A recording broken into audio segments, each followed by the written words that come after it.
Hi అందరికీ నమస్తే. నేను హారిక. ప్రస్తుతం మనతో పాటు నట్టికుమార్ గారు ఉన్నారు. నాకు కొన్ని డౌట్స్ ఉన్నాయి, ఆయన అడిగి తెలుసుకుందాం. నమస్తే సార్.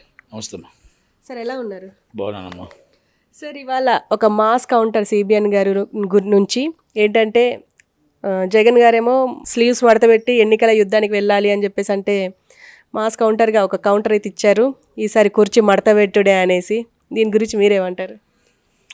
ఆయన కౌంటర్ కరెక్ట్. జగన్మోహన్ రెడ్డి గారు శ్రీవస్తు మడత పెట్టినా, కుర్చీ మడత పెట్టినా, ఏ మడత పెట్టినా ఆ కుర్చీ ఖాళీ అయిపోతుంది. ఆటోమేటిక్గా అందరు ఎమ్మెల్యేలు ఎంపీలు ఖాళీ అయిపోయారు. అక్కడ ఎంపీ ఇక్కడ ఒకవేళ ఆయన నిజంగా గెలిస్తే అంత టెన్షన్ పడాల్సిన అవసరం, అన్ని సీట్లు మార్చాల్సిన అవసరం ఏం అవసరం. జగన్మోహన్ రెడ్డి గారు ముఖం చూసి ఓటు వేస్తారని ఆయనకి నమ్మకం లేదు కనుక వాళ్ళని అక్కడ క్యాండిడేట్లు మార్చి వాళ్ళ ముఖం చూసైనా ఓటేస్తారేమో అనుకుంటున్నారు. కనుక దాని మీద కరెక్ట్గా చంద్రబాబు నాయుడు గారు క్లియర్ కట్గా ఇచ్చారు. సిబిఎన్ గారు నీట్గా ఇచ్చారు. ఏమని ఇచ్చారు?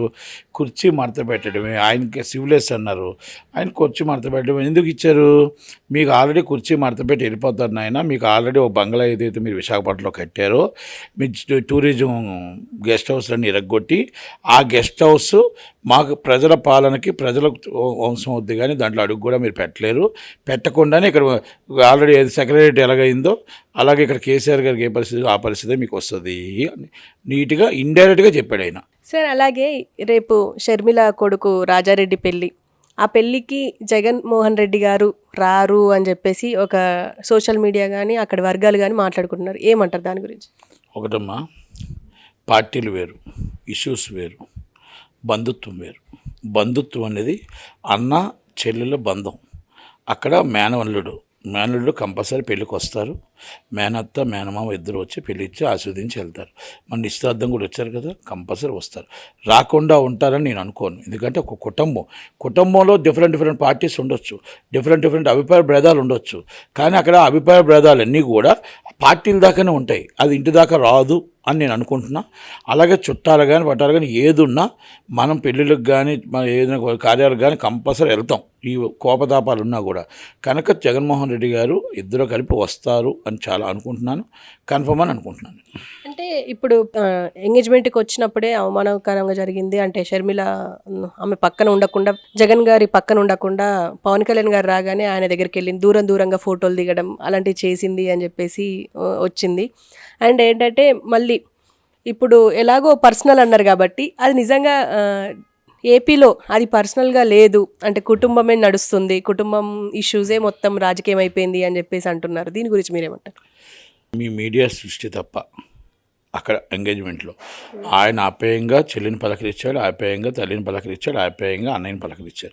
ఇక్కడ ఎక్కడైనా సరే ఒకటి ఉందమ్మా, వచ్చిన అతిథులు అందరినీ కూడా పలకరిస్తూ వెళ్తారు అంతే తప్ప ఒక అన్నయ్య వచ్చినా తమ్ముడు వచ్చినా ఒక మన ఇంటిగా ఉండిపోతే వచ్చిన అతిథులకు మనం అవమానపడినట్టు ఉంటుంది. కాబట్టి అతిథులు అందరూ కూడా మన ఇంట్లో వాళ్ళు కాబట్టి మన ఇంట్లో వాళ్ళని తర్వాతైనా పలకరించవచ్చు. బయట వాళ్ళు ఎవరైతే వచ్చారో ఆహ్వానించి వాళ్ళు మన అతిథులుగా కంపల్సరీ రావాలి. రేపు నాకు తెలిసి చంద్రబాబు నాయుడు గారు వస్తారు, పవన్ కళ్యాణ్ గారు వస్తారు, జగన్మోహన్ రెడ్డి గారు వస్తారు, ఇక్కడ చంద్రశేఖర్ గారు రావచ్చు, అందరూ వస్తారు. రేవంత్ రెడ్డి కాంగ్రెస్ పార్టీ నుంచి ఆల్మోస్ట్ అందరూ వస్తారు, నాకు తెలిసి చాలామంది వస్తారు. కనుక అందరూ వచ్చి బాగా జరుగుతుంది.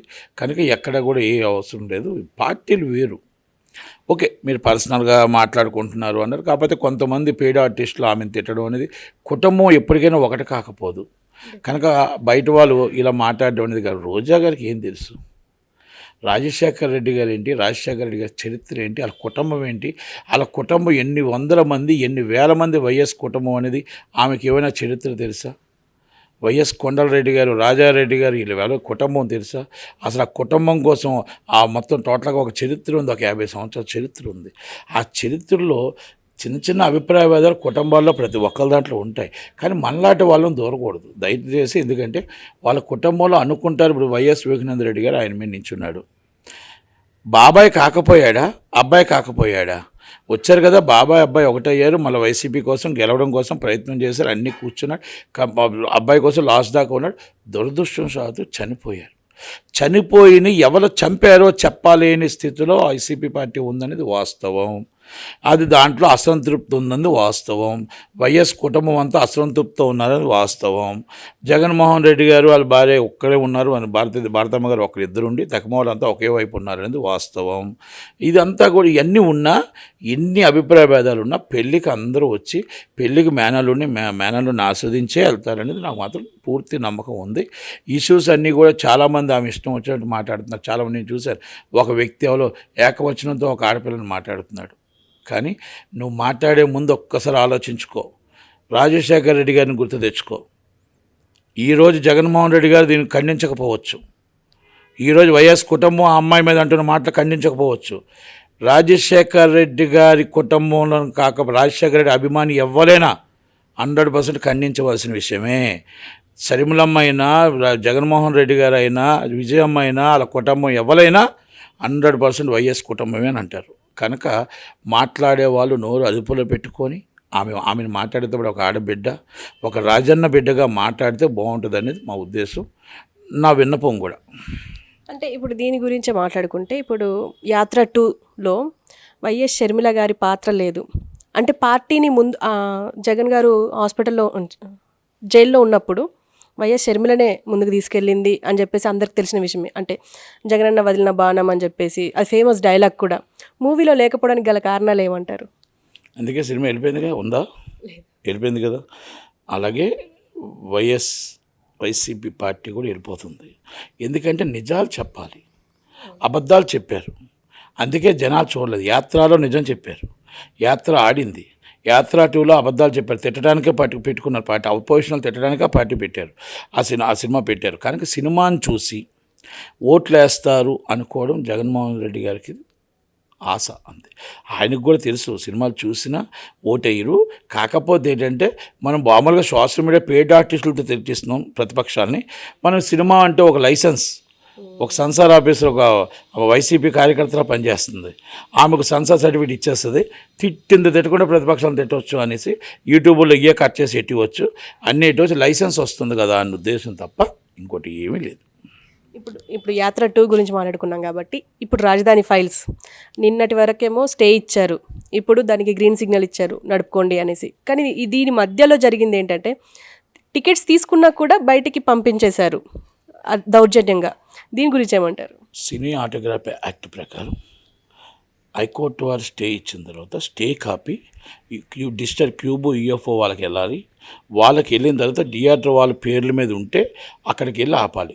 ఇది ఏం జరిగిందంటే, ఇంకా స్టే ఇచ్చిన తర్వాత 10 నిమిషాల్లో పోలీసులు, ఎంఆర్ఓస్, ఆర్డీఓస్, కలెక్టర్లు అందరూ వెళ్ళిపోయి ఆ థియేటర్లో ఉన్న జనాలు కూడా బయటకు పంపించారు. ఇది చట్టరీత్యా సినీ ఆటోగ్రఫీ యాక్ట్ ప్రకారం చట్టరీత్యా నేరం.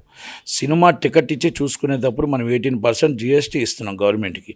అది సినిమా చూస్తున్న వాళ్ళు మధ్యన పంపిస్తే చాలా పెద్ద చర్య అవుతుంది. హైకోర్టు వారు ఇచ్చిన ఆర్డర్ని ఒబుల్ చేయాల్సిందే. మ్యాట్నీ నుంచి మళ్ళీ ఒబుల్ చేస్తారు. ఎందుకంటే ఒక సినిమా స్క్రీన్ చేసిన తర్వాత ఆ స్క్రీనింగ్లో ఆపలేం కాబట్టి మధ్యంతరంగా 11 గంటలు స్టార్ట్ అయిపోయింది సినిమా. స్టే రావడానికి 11:30 అయింది. కనుక అలా సినిమా మధ్యంతరం తీసుకురావడానికి వచ్చిన వాళ్ళ మీద క్రిమినల్ కేసు పెట్టాలి. అంత ధైర్యం ఎవరికి లేదు కాబట్టి, గవర్నమెంట్ వాళ్ళదే ఉంది కాబట్టి, కనుక మనం ఆర్డర్ని ఒబుల్ చేయాలి. కానీ గవర్నమెంట్ ఇది అరాచకంగా ఎవరికి స్టే వచ్చినా కూడా ఇంకొకరి స్టే వస్తే పోలీసు వాళ్ళు రారు, ఇంకొకరు స్టే వస్తే ఎంఆర్ఓ రాడు. కానీ వీళ్ళు మొత్తం ఎంఆర్ఓలు, కలెక్టర్లు మొత్తం టోటల్ బళ్ళు లేకపోతే 2 వీలర్లు వేసుకొని పరిగెట్టారు. అదైతే 100% చాలా చాలా ఖండించవలసిన విషయం. ఇంకా రాజధాని ఫైల్స్కి స్టే ఎందుకు వచ్చింది, గ్రీన్ సిగ్నల్ ఎందుకు వచ్చింది? సెన్సార్ వారు కరెక్ట్గా చేసి ఉంటే, సెన్సార్ వారు ప్రతి దాంట్లో వివాదాల్లో ఆమె ఉంటుంది. అంటే ఆమె ఏంటంటే ఒక ఈగోకి వెళ్తుంది. నాకంటే చాలా గొప్పవాళ్ళు లేరు, నేనే ఐఏఎస్ ఆఫీసర్నని. ఆమెకు ఆ పోస్ట్ ఉండొచ్చు, కానీ ఈ విధంగా వెళ్ళడం అనేది కరెక్ట్ కాదు. కనుక ఆమెను ఎప్పుడు ఎట్టి పరిస్థితుల్లో ఆమెను సస్పెండ్ చేయాలని చెప్పి మనం కూడా కోర్టులో వేసాం. కోర్టులో 29 నాడు ఉంది. ఎందుకంటే ఈ సినిమానే కాదు, భైరవకోన్ అవ్వచ్చు, ఇంకోటి అవ్వచ్చు. అంటే ఆమె ఎవరు ఇష్టపడిన ఆమె రాజ్యం. ఇప్పుడు ఆంధ్రప్రదేశ్లో జగనన్న రాజ్యం ఎలా నడిపిస్తున్నారో ఆమె రాజ్యం కింద నడిపిస్తుంది. ఇది నాకెవరు బాస్, నేనే బాస్, ఎవరు బాస్ లేరు, ఎవరి మాట నేను విన్ను అన్న టైప్లో మనం నడిపిస్తుంది. ఒకే కోర్టు ఎప్పటికప్పుడు తీర్పిస్తుంది. ఈరోజు వాళ్ళు బలవంతులు అవ్వచ్చు, ఎప్పుడైనా మేము ఇప్పుడు బలహీనం అవ్వచ్చు. ఈ రోజుకైనా గెలుస్తాం, మేము న్యాయం గెలుస్తుంది, చట్టం కంపల్సరీ గౌరవిస్తాం.